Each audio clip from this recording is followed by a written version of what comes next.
Pernah kepikiran nggak gimana kalau pemahaman kita soal gerak planet itu sebenarnya keliru? Nah, dalam ulasan kali ini, kita bakal bedah sebuah teori kosmologis yang unik banget dari teks orbit zigzag dan tatanan langit ilahi.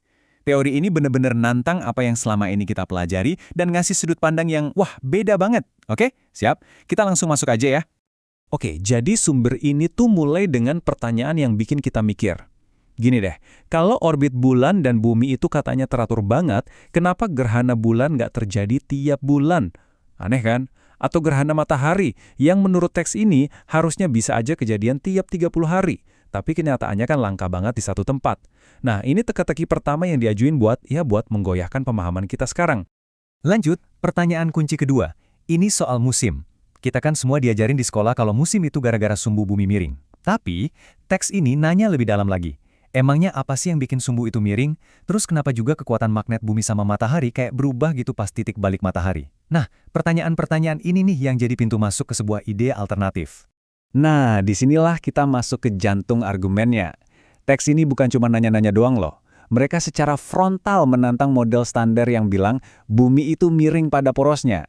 Ini tuh kayak konfrontasi langsung sama ide yang udah kita telan mentah-mentah selama ratusan tahun. Coba dia lihat perbandingannya di sini. Ini menarik banget. Di satu sisi ada model standar, bumi miring terus muterin matahari. Oke, kita tahu itu. Tapi di sisi lain ada teori dari sumber ini yang bilang bumi itu nggak miring sama sekali. Loh, terus gimana? Katanya bumi itu geraknya goyang ke kanan kiri kayak zigzag sambil ngorbit. Dan justru gerakan zigzag inilah yang bikin ada musim. Wah, ini bedanya fundamental banget kan? Dan nggak cuma itu aja, sumber ini nambahin lagi teka-teki lain. Misalnya, kenapa sih orbit planet-planet itu kelihatannya saling silang menyilang kalau kita lihat dari bumi? Kata penulisnya, semua keanehan ini tuh nggak bisa dijelasin sepenuhnya pakai model bumi miring. Justru ini malah jadi bukti yang memperkuat teori alternatif mereka. Dan teori alternatif ini ada namanya. Jadi gimana sumber ini ngejawab semua teka-teki padi? Nah, inilah dia. Teori orbit zigzag. Jadi, intinya gini nih, coba bayangin. Bumi itu maju muterin matahari, tapi sambil sedikit goyang-goyang ke kiri dan ke kanan, kayak orang jalan zigzag itu. Nah, goyangan ini, menurut teori mereka, yang bikin belahan bumi utara jadi lebih dekat ke matahari di satu waktu, dan gantian, belahan bumi selatan yang lebih dekat di waktu lainnya. Itulah yang bikin ada musim panas dan musim dingin, bukan karena miring. Kutipan ini bener-bener nangkep keyakinan utama penulisnya. Buat mereka, ini bukan spekulasi atau tebak-tebakan. Ini satu-satunya kesimpulan logis dari semua bukti yang mereka lihat. Jadi, gerakan zigzag ini dianggap sebagai jawaban final buat semua anomali yang ada di tata surya kita. Oke, teori kan butuh bukti ya. Nah, sumber ini ngasih argumennya dari 3 area utama. Pertama, pengamatan bumi itu sendiri. Kedua, dari catatan sejarah. Dan ketiga, dari interpretasi ayat-ayat suci. Yuk kita bedah satu persatu gimana mereka ngebangun argumen ini. Argumen pertama nih, dari pengamatan di bumi. Teks ini bilang kalau daerah kutub itu makin lama makin dingin, makin beku. Akibatnya apa? Menurut penulisnya, ya manusia sama hewan-hewan mulai pindah, ngejauhin kutub, cari tempat yang lebih hangat dekat khatulistiwa. Nah, dari sini mereka narik kesimpulan yang lebih gede lagi. Pergeseran ini dianggap bukti fisik kalau goyangan zigzag bumi itu makin lama makin pendek. Jadi bumi nggak lagi berayun jauh ke utara dan selatan kayak zaman dulu. Lanjut ke bukti sejarah. Kita semua tahu kan ada reformasi kalender besar di tahun 1582. Biasanya kita dengar penjelasannya ya karena kalender sebelumnya, kalender Julian, kurang akurat sedikit. Tapi penulis ini punya interpretasi yang beda banget. Menurut sumber ini, baik Julius Caesar dulu maupun Paus Gregorius itu sama-sama benar di zaman mereka. Masalahnya bukan salah hitung, bukan karena human error, tapi karena ada fenomena kosmik yang terjadi. Periode musim itu sendiri yang secara fisik jadi makin pendek.